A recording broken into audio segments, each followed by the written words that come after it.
আসসালামু আলাইকুম রহমতুল্লাহি ওয়া বারাকাতু।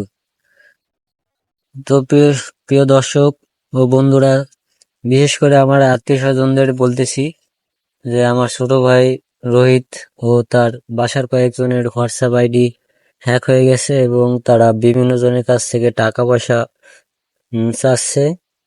তো আপনারা কেউ কারো কাছে হোয়াটসঅ্যাপ বা অন্য কোনো নাম্বার থেকে টাকা চাইলে দিবেন না। আর এরকম প্রতারণা থেকে বাঁচতে অবশ্যই মোবাইলটি দ্রুত রিস্টার্ট দিয়ে দিবেন। মাস্টার রিস্টার্ট বলে, যেটাকে সেটিং থেকে করতে হয়। তো দেখুন, এরপরই সেই কুচক্র আমাকে একটি নাম্বার দিবে। গতকাল হয়েছিল কি, আমাকেও একটি ফোন করা হয়েছিল, যেখানে খুব সম্ভবত সার্ভে বা হ্যাকিং কোনো সিস্টেম করা হচ্ছিল। তো সেখানে বলে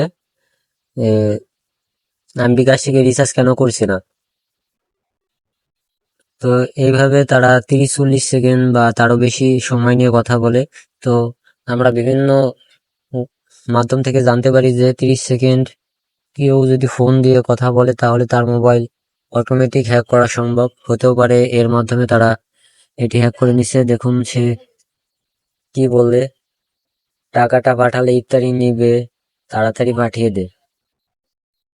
ওকে, আমি এর কথাবার্তার ধরন দেখে আমি বুঝতে পেরেছি এটা আমার ছোট ভাই না। তো অবশ্যই আপনারা সতর্ক থাকবেন এবং ভালো থাকবেন। ফি আমানিল্লাহ।